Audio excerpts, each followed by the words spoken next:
بسم اللہ الرحمن الرحیم نحمدہ ونصلی علی رسولہ الکریم۔ حفظ کے لیے درسگاہ کا ماحول کیسا ہونا چاہیے؟ حضرت قاری صاحب اس کا جواب میں لکھ رہے ہیں کہ آپ جانتے ہیں کہ ماحول بذات خود کوئی چیز نہیں ہے۔ عام طور پہ ہم یہ چاہتے ہوتے ہیں کہ بہت فرنشڈ ماحول ہو، کارپیٹ قالین بچھا ہوا ہو، گرمی کا موسم ہے تو اے سی لگا ہوا ہو، سردی کا موسم ہے تو ہیٹر لگا ہوا ہو۔ تو یہ چیزیں اتنے زیادہ کاؤنٹ نہیں کرتی۔ یہ چیزیں یہ بھی کاؤنٹ کرتی ہیں لیکن اصل یہ چیزیں نہیں ہیں۔ اس کے بنیادی عناصر میں یہ بات ملحوظ خاطر رکھنی چاہیے کہ طلبہ اکرام استاذ محترم سے مانوس ہوں۔ درسگاہ کا ماحول ایسا ہونا چاہیے کہ طلبہ استاذ سے مانوس ہوں۔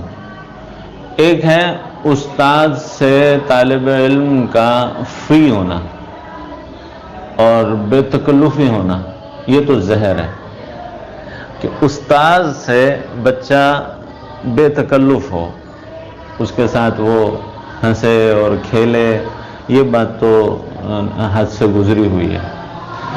اور یہ بھی نہیں ہونا چاہیے کہ استاذ سے بچہ جو ہے وہ بات ہی نہ کر سکے۔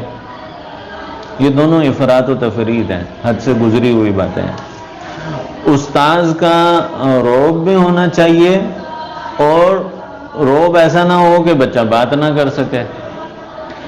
ایسا انداز ہونا چاہیے کہ استاذ سے بچہ مانوس ہو، اس سے اپنے دل کی بات، اپنا کوئی مسئلہ ہے تو وہ بتا بھی سکے، کوئی پریشانی ہے تو وہ بتا بھی سکے۔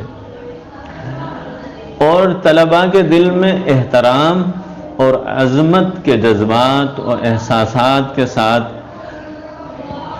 دل و دماغ میں جڑ پکڑی ہوئی محبت بھی ہونی چاہیے۔ استاذ کو ایسے انداز سے درسگاہ میں رہنا ہے کہ استاذ کی عظمت، استاذ کا احترام بچوں کے دل میں ہو۔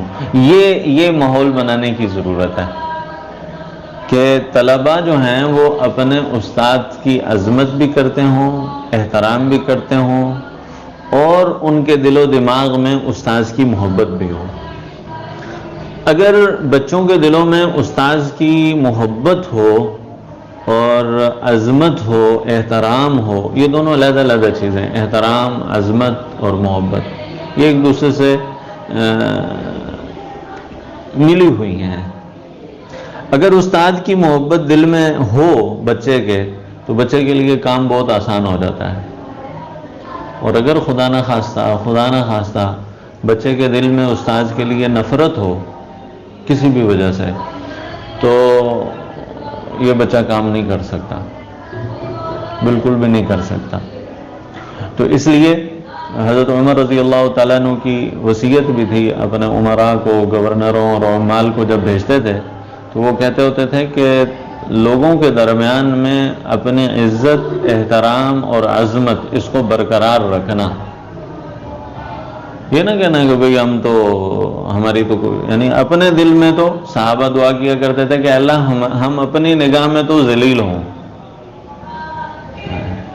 اللہ تو ہمیں ہماری نگاہ میں تو چھوٹا بنا کے رکھ، لیکن لوگوں کی نگاہ میں اے اللہ ہمیں بڑا بنا کے رکھ۔ دعا ہے اللہم الیک ربی فحببنا وفی اعین الناس فعظمنا وفی انفسنا لک رب فذللنا۔ اللہ اپنی نگاہ میں تو ہمیں ذلیل رکھ کہ ہم اپنی نگاہ میں اپنے آپ کو بڑا نہ سمجھیں۔ وفی اعین الناس فعظمنا، اور اللہ لوگوں کے نگاہوں میں ہمیں عزت دے۔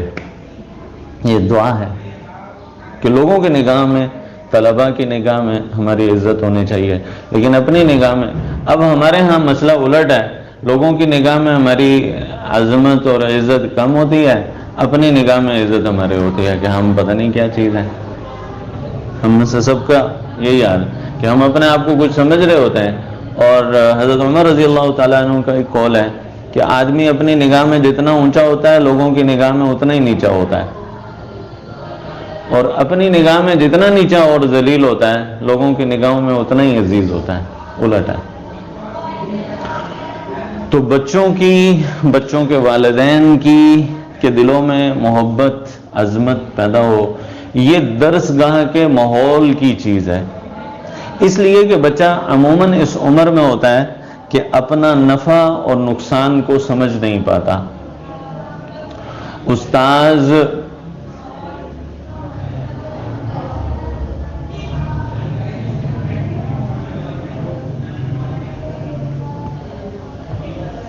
سے بے دلیل محبت بچے کے بہتر مستقبل کی علامت ہے.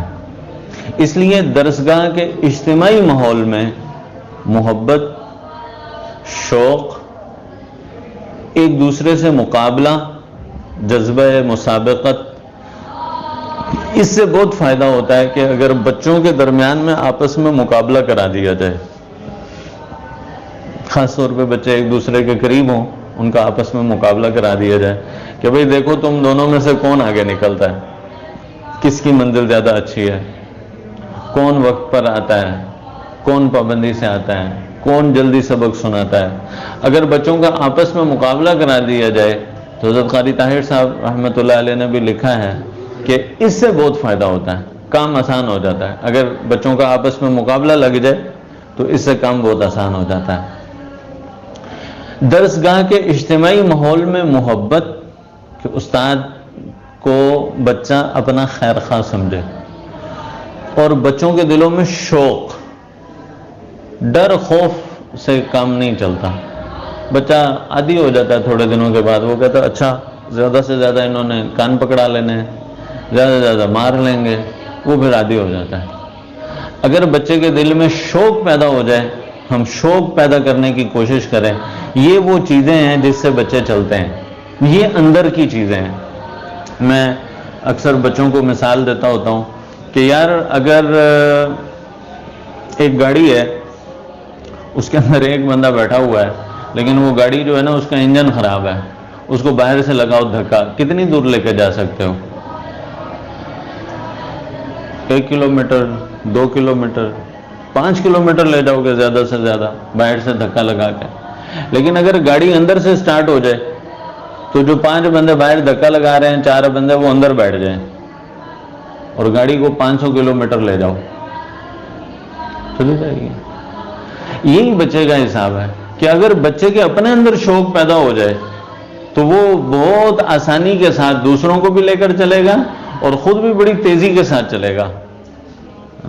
اور اگر خدا نہ خواستہ شوق نہیں ہے، باہر سے دھکا لگ رہا ہے، ماں باپ دھکا لگا رہے ہیں، استاد دھکا لگا رہا ہے، سزا دے کے دھکا لگا رہا ہے، تو وہ جو دھکا ہوتا ہے نا، دھکا سٹارٹ، وہ نہیں چلتا. آخر دھکا لگانے والے تھک جاتے ہیں، ماں باپ تھک جاتے ہیں، استاد تھک جاتا ہے. تو بچوں کے دلوں میں کوشش کی جائے محبت پیدا ہو، قرآن کی محبت پیدا ہو، دین کی محبت پیدا ہو، استاذ کی، دیندار لوگوں کی، استاذ کی محبت، دیندار لوگوں کی محبت، اور بچے کے اندر شوق پیدا ہو، بچے کے اندر مقابلہ پیدا کیا جائے بچوں کے اندر کہ بیٹا کون آگے نکلتا ہے، اور پھر بچوں کو بتایا جائے کہ بھئی تو وہ آگے نکل گیا، تم پیچھے رہ گئے، محنت کرو، تم آگے نکل سکتے ہو، تم اس سے آگے نکل سکتے ہو، تم زیادہ اچھا کر سکتے ہو. اسی طرح نیکی کی طرف رغبت، اعمال کی طرف رغبت، اس کو پیدا کیا جائے. گناہ سے نفرت کا احساس، یہ چیزیں فضا میں گھوم رہی ہوں، مدرسے کی فضا میں، مدرسے کے ماحول میں یہ چیزیں گھوم رہی ہوں، پھر آنے والا بچہ اس فضا سے اثر لے. جو بھی کوئی نیا بچہ آئے گا وہ اس سے اثر لے گا. گناہ سے نفرت ہو، نیک اعمال کا شوق ہو. لیکن ظاہر بات ہے کہ یہ ماحول استاذ پر موقوف ہے. مدرسے کے اندر جو استاذ ہیں ان پر موقوف ہے یہ ماحول، کہ وہ یہ ماحول پیدا کریں گے. یہ ماحول جو ہے وہ کوئی خاص قواعد و ضوابط پیدا کرنے سے نہیں ہوتا. ہر استاذ اپنی کلاس میں پیدا کرے گا، اور تمام استاذوں کے پیدا کرنے سے پورے ادارے کے اندر یہ ماحول پیدا ہوگا. اللہ تعالی ہمیں جو ہے اس کی توفیق عطا فرمائے. سبح هلل يا الله يا الله أحيا ذكرك كل قلوب.